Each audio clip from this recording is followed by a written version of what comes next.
Hello, hello. Hey, How you guys y'all. doing? All right, yo. This is fun. It's actually 2021. Oh my gosh, we made it. You Yeah, made yeah. it. If Good you made it past job. 2020, good job.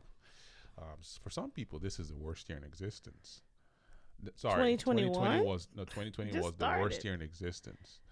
But I mean, you really think back over the last 100 years, and it's like, The worst year in existence. yeah. For some people, I could, I mean, maybe the worst year of their yeah. life. For some people, this is. That's what I mean. Like this last year was the worst year of their I was existence. just like in overall, like No, it's no, some no, no, pretty bad not years in even history. close. Not even close. Woo. Now the mass fear was record levels because we have social media, we have nonstop news. It's like, hey, it could kill you, it could kill you, it could kill you, it could kill you, it could kill you. Are you dead? It could kill you. Do this, or you won't kill you. Do this, or you won't Are die. you It could kill you. breathing? More people died You might yesterday. be sick. Yeah, more people died. Are you this? Check this. Do this. Vaccine. I mean, think people die every day. You know, Every we day. we it's there's funeral homes and they're very well furnished if Very you've ever visited them. lucrative business. And yeah, so not saying we like it when people pass away. It's part of the life we live. People pass away. But when someone is always telling you, man, imagine if somebody gave you a ticker. It's like every time your phone vibrates, No. somebody just died in Arlington. Oh. Like you would hate your life. Oh. So anyway, you can tell I don't like watching the news because I just No, think that either. there's a lot of fear out there.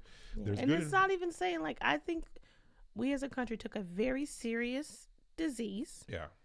We went crazy with it. Like Yeah. no one's saying that COVID's not Nah, serious. it is serious. Yeah. It's just that So are heart the- attacks, Yeah, which are the number one killer. Which is the number one killer. the way We still we love our burgers. That gym membership, we don't use it. well, what I was gonna say is the way we as Americans reacted Yeah. was kind of disappointing. Again, we were told, run, hide for cover.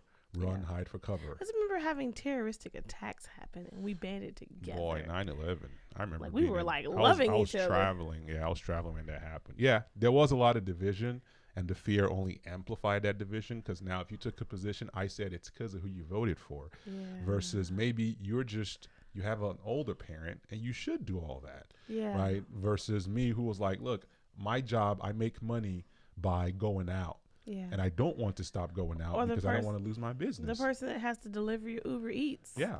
They gotta go out. Some people make a living by moving around, and I don't think it's fair we take away their source of living. Yeah. So anyway, we got into something else. This is not what we're talking about. You but started that. Happy New Year. God bless Happy you. New Thanks for being Year. here. We love you guys. So we're going to talk about value today, Oh. which is a very interesting word because it's one of those words that I heard, but I don't know that I really ever sat down and said, oh, what the heck is value? So I'll tell you what happened to me when a long time ago. I was probably like a teenager, right?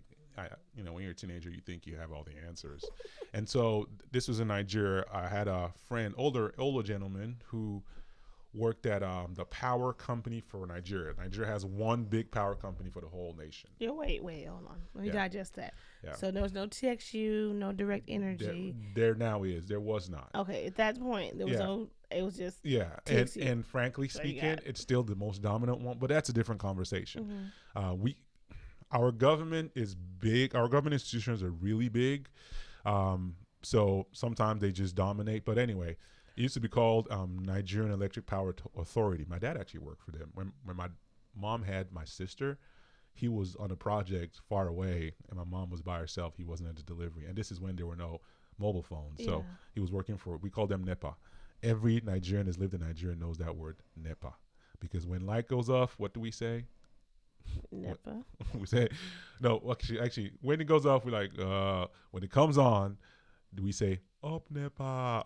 So there's actually a joke about how like a Nigerian like went to like the US and like ran to a room full of African Americans, and they're like looking for him, and they couldn't tell which one he was because they didn't see his face. And so the guy's like, I got an idea. He like turns off the light, and people are like, what? And he turns it on, and the Nigerian shouts, up NEPA. Like, there he is. So anyway, so this guy worked for this company. So, only power company. He was an engineer. So, it was one of those things where he gave a testimony in church. Everyone's like, yeah, this is awesome. He got a really good job. He's getting paid well. So, as a teenager, I wanted to let him know Then when I started working, I was going to work for a company that was bigger than the company that he was working for. Oh, so you just trying to Oh, like listen, man, flex you on got him. to I was stunting, and I Oh was my going to work god. for an oil company because Nigeria. Don't know if they still are, but at that time they were the fourth largest producer of crude oil. So it was like 90% of our 80 to 90% of how much of our economy was driven by oil. Okay. Big deal. So we had all these oil companies, Dutch companies, American companies, all in there.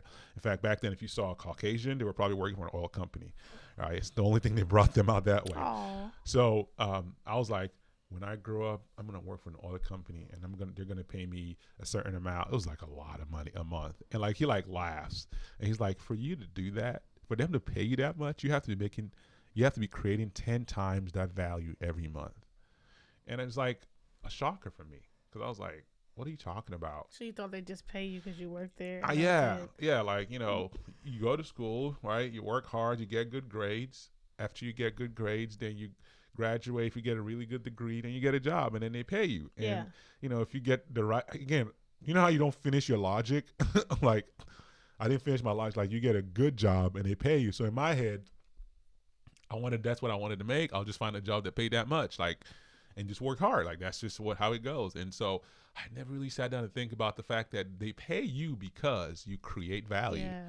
right? They don't just pay you. And this, Because you're pretty. yeah, I mean, and some people that is their job, be pretty, right? I remember reading a book where the guy that wrote the book was like, if you're an athlete, your job is to be fit. Yeah. Like that's part of like the gym is not just leisure. The gym is part of your job description. Yeah. Go in there and be as fit as possible. If you're a model, so if I didn't understand that, right, and I can argue some of us go through college and we still don't get it. Oh. We just think that we're gonna get a job and all that. But anyway, so that was the conversation, and I started thinking. I was like,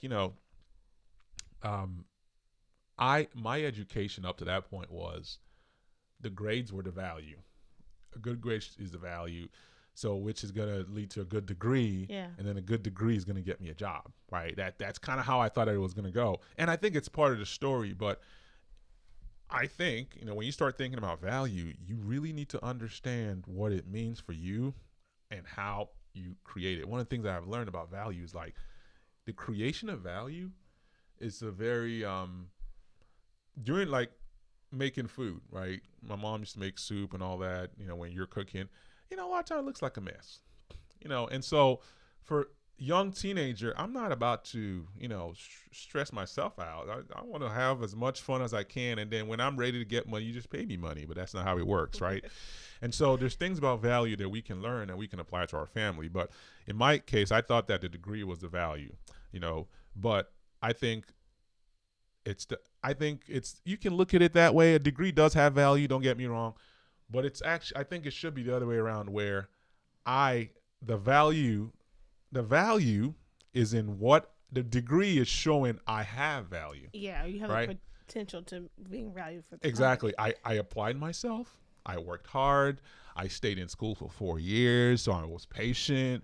I learned different courses. I did, I turned in projects. I wrote papers. If I did a third-year program where I actually have to go work on a job, I did that too. So when I get the degree, it's hey, he has value. Here's the paper to prove it. Versus give me the paper because the paper is a value. Because that's what I see happening sometimes. And growing up in Nigeria where corruption is all-time high. I mean, people would not study and try to copy and test because why? I just need the grade. The grade is the value.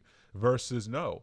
The grade shows that you have value, right? And I think that's important. So I was living it like when I get the degree. Now, I was working hard. Don't get me wrong. I was actually like doing well. Like I was working hard. I was studying. I was doing good in school, whatever you want to call it. But the fact of the matter is I wasn't thinking that was a value. I was thinking that I was working for the paper, but I was actually adding value to myself. Yeah. And the paper was going to show that I had value. Yeah. So one of the most interesting things that happened was when I got interviewed for the company I work for, massive company, right? We all pull up. I mean, it's like we're in a room full of like all these young cats with energy from college. All of us are like young, it's like, I mean, you could just feel like this whole, like everybody's checking everybody out. Like, what can this person do? I mean, you're just like, in there like, okay, man, you know, I mean, I don't know where schools these people went to. First of all, they started saying, and then I felt bad because I mean, we're talking Ivy League, like, you know, Boston The College fancy and smancy what's the companies. HBCU in Spelman, and I mean, just solid schools that like when I was in Nigeria, they used to come send their brochures. You're like, what, you know, and I'm like, my school is, I think my school is amazing, but you know, it doesn't It's not have, MIT or yeah, it doesn't have anything. national recognition, and I'm just like, what the heck? All right, man. And so anyway, we're all there, and they'll take you out the room, go do an interview. You had 4 interviews, and you were all in one room, and they'll take you out the room, go do an interview, and then you come back in the room, and people are like, what happened? And what did they ask? It's like, it was like interrogation. It's like, I mean, they'll ask you stuff like, So the it's, hardest person to me is the first one to go I in. mean, you think it is, but then you're sitting there waiting for that guy to come back, and they would just pick out a list like, Amber, oh, there you are. Hey, how you doing? Come on. It's just like, oh, there she goes. May the force be with you, Amber. And like, Amber comes Yeah. back like, and you're just sitting there like, when are they gonna call me? So Because wasn't that interview with that company, the company you work for, wasn't it like, it's not we have 20 slots. It's if you qualify, yeah, then you get it. yeah, they were. Look, they certainly didn't tell me everything, but the way it seemed was like, we're gonna hire. They had this program for college hires. We want the best. You guys have been identified as the best. Okay. The mission, should you choose to Oh my accept it, God. right? So we want to see what you're made of. Yeah. To see if you really could. I'm sure they had a limit. I'm sure they Yeah. were like, and by the way, they did. They hired in different batches, right? So if they did our batch and everybody was good, maybe they would not have done another batch. Yeah. But that was kind of how I understand it was going. So they're like, yo. So they call me and I go up and I'm just like, I don't know what they're going to say. I had this piece about it, but I understood. I was like, you know, what's about to happen now? It's very important to your life, Okem. So be very careful. Make sure you handle yourself well. I was like, okay, cool. So I had this piece, and then I think the first guy I had, he was like we just had the same. He knew the church I went to. He had driven past it before. It just settled me down. You know, talk about books and stuff. Yeah, we were talking about John Maxwell. I mean, I was like, it was dope. And I was like, what do you really do, man? Like, tell me what you do. Like, you know, almost like, tell me what you really do. Like, his name was Perry, and he was a great manager. He was such a great manager. When I worked, so we had 2 different locations. The guys that were in the same technology in our location, they brought Perry to help train them because your manager sucked. Oh. Like, he sucked. And Perry's guys were like killing it. Yeah. In fact, we talked to people that were hired the year before because we're all still in the college program because it's a 2-year program. And some of them were like, I literally chose that position because he was Perry. going to be the manager. And Wow. at that point, you're like, man, shoot, just give me a job. You don't know. Yeah. And then you get in and come in like, oh, heck no. Yeah. I need a good manager because this is a lot coming at me. So it was great. But here's the thing. You sit down. They've seen your degree. They pulled it. I don't know how the recruiter gave them. That's why you're here. So the degree got you the interview. And then they're like, so tell me, why should we hire you? And it's almost like, if you haven't thought about that before, you're like, I thought it was because I did really well in school. Okay, that's why you got the interview. Now tell me why you should get the job. And so you're like sitting there like, I mean, they were asking about experiences that I had when I used to work for a company. I used to do basically front desk checking in computers that were broken. I mean, and look, I had stories for days. So I was like, oh, you want to hear and about, you're a storyteller. you want to hear about the so. woman that was mad at me and somebody had to apologize for her? I'll tell you about that. Like, this one guy was like, tell me the funniest thing that ever happened to you. I'll tell you one. Wait, which story did you tell? I want to know. I told him the one about the lady came up like with her husband. So there was this software, I think it was called Dragon. And this is Windows 7. Back in the day, you could talk to it. I mean, now you can talk to anything, Lex or whatever. And you could dictate. Mm-hmm. And so it had this thing where when you would talk to it, it's like the screen would change. You would see like this bar around the screen, which means it's active. Mm-hmm. And then it could read like, my name is Okem. It's like, close program, and it would close the program. It wasn't like the stuff fancy like now. Yeah, we have now that's built into the AI, the APIs. It was almost like a third party adding on, but it did its job. I think it was called Dragon speech recognition software. They even had like a pen, and supposedly you could scan words. it was new. So she had it and she was like, it's not working. It's not working. I mean, she was not mad at me, but she was frustrated. And people that normally bought that software because it was expensive, it was like $200. They had a very specific purpose, like they couldn't see well Yeah. or stuff. It was, so she's like, it's not working. And I'm like, okay, all right, because I'm sitting there going, I do not know how to fix Dragon's speech recognition software. What the heck? Like, we normally did like viruses and malware. And so she comes in and, she's like, it's not working. I was like, okay, let me look at it. It's one of those things where all you have is let me look at it. Like, you don't have an answer when you're walking by faith. You don't fake it, so you're you like, make it. let me look, just to make them feel like I did something. Yeah. You will not believe how many times that actually helps people. Just looking at it, like, you know what? It looks like this, but so I'm like, let me look at it. So I turn the computer around and she gives me her headset, right? I look at the holes and I plug it in. And she looks at me funny after I plug it in.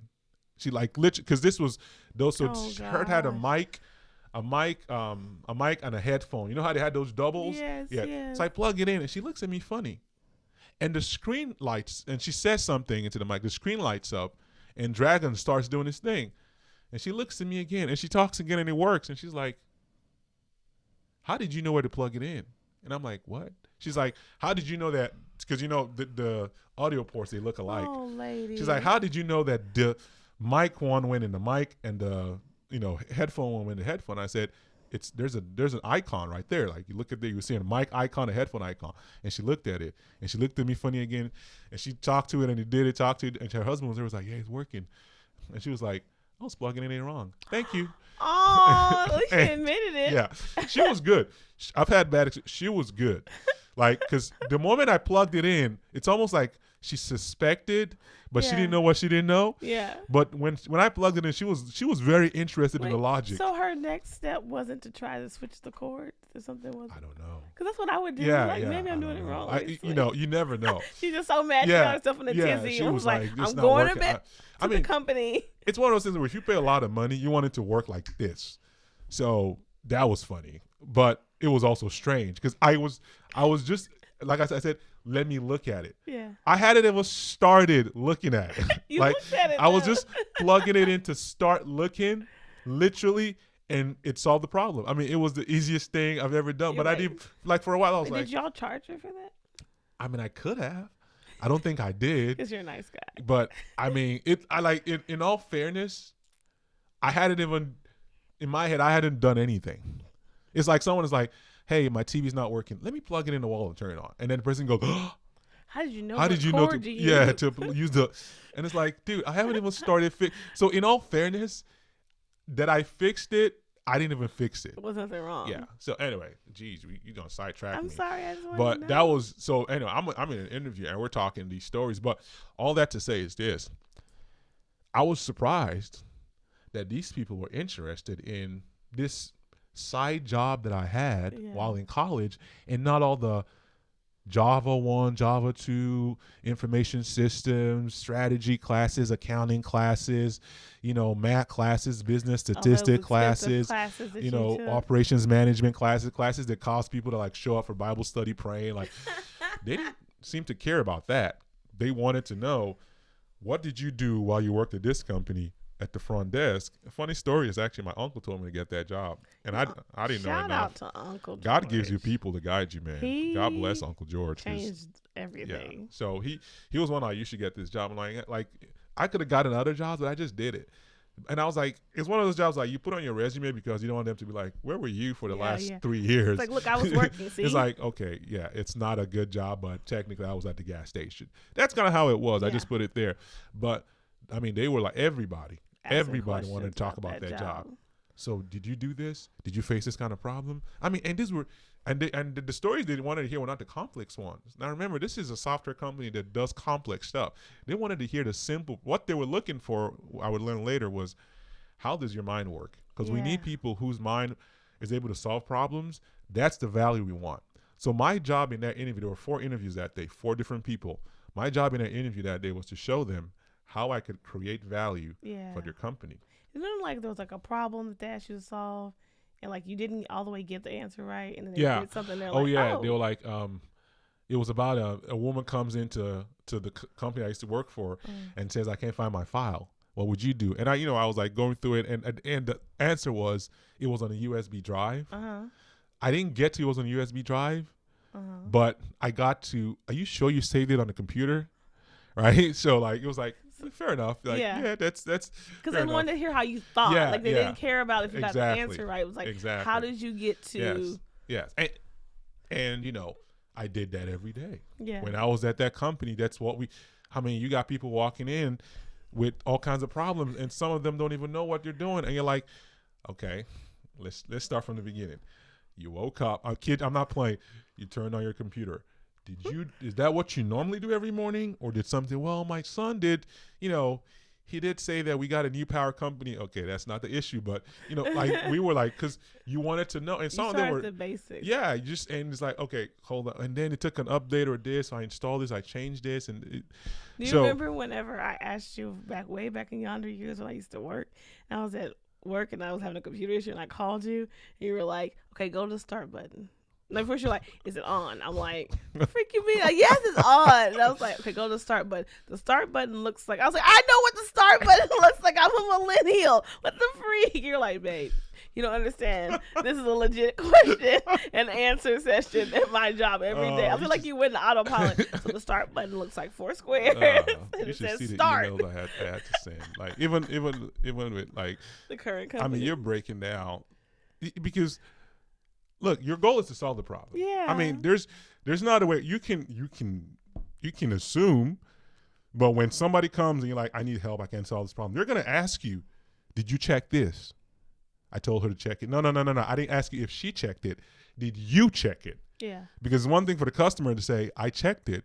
The one thing for you to say, you checked it. So anyway, my value, while the degree got me the interview, the value really was, okay, let's talk about how you can solve problems, because the role that I was going into was basically a support engineer role where our job was to help companies solve problems, right? Software is complex. There's all kinds of errors.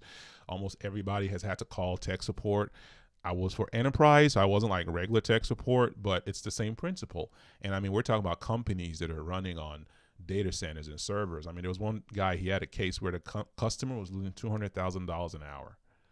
It was an airline company, and this was a database. $200,000 an hour. Like the CEO, I think it was of the company, wasn't talking to the CEO of that company. There were 2 guys that were working on that case, and it was like one was in London, one was in the U.S. So it was like follow the sun.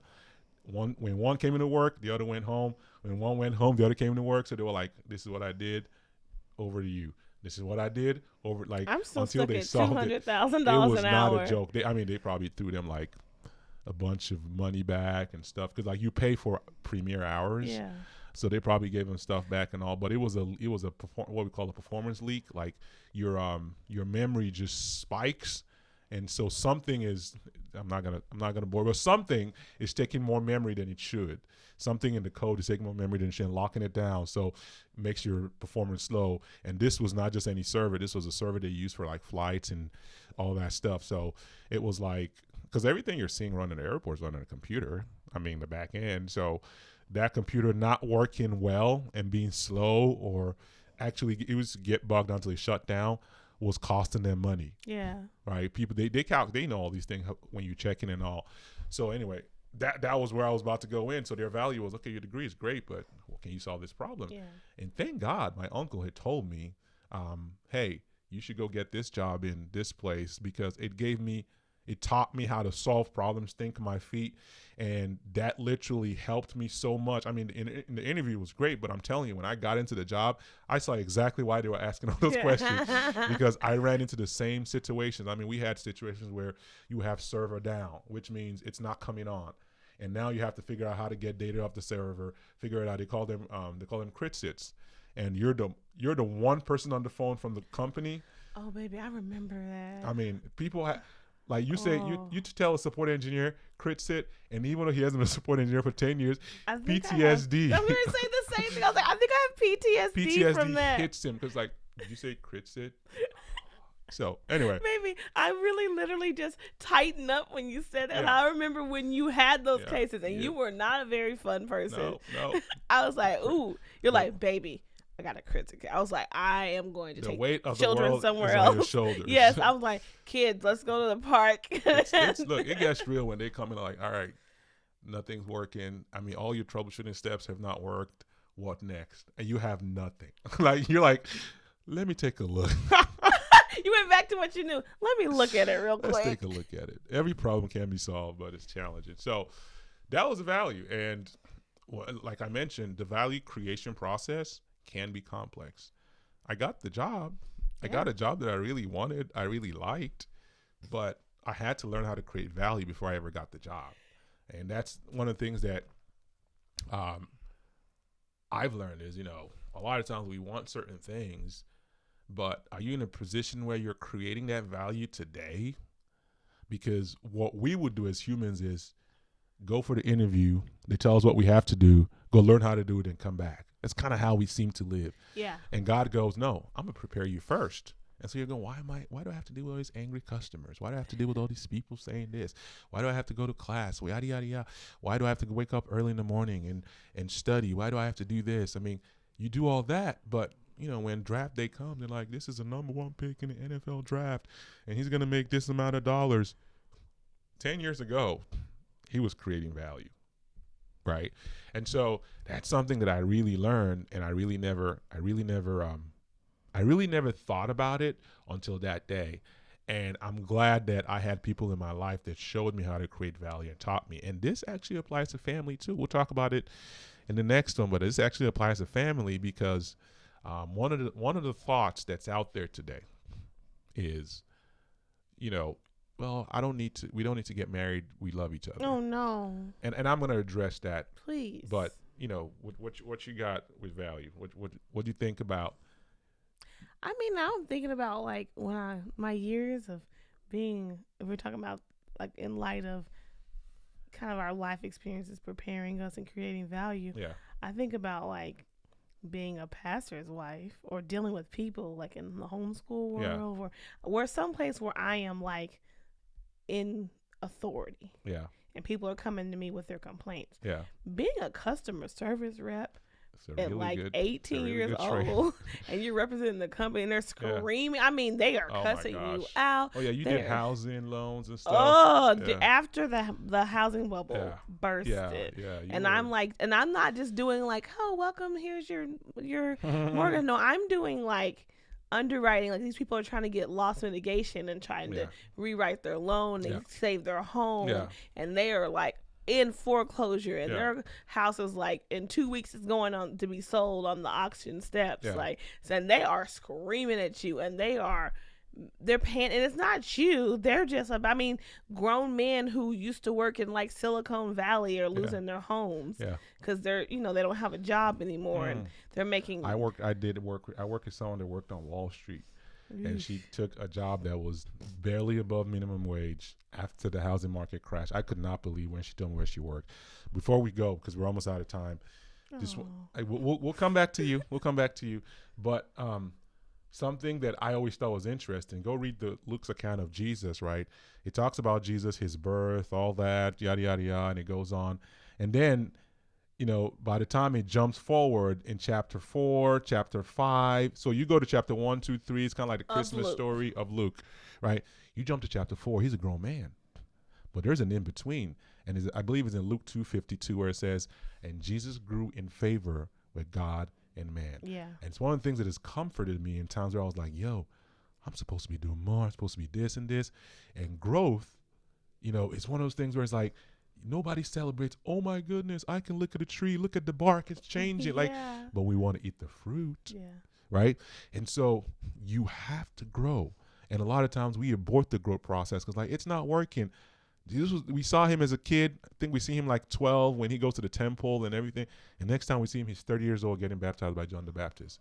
In between, I believe he was learning how to create value because he Bible says he went about doing good and healing all who were oppressed of the devil. So that's something that really inspires me when I feel like I'm stuck and things are not working. Is, man, Jesus had a period where he was being hidden and he was not. No one knew who he was. He didn't do one miracle. People were dying, and Jesus was there, and he was Yeah. just like, I'm gonna keep growing. Anyway, we'll come back to. I like what you brought up. We'll come back to that later. On the next episode, where we talk about value in the family.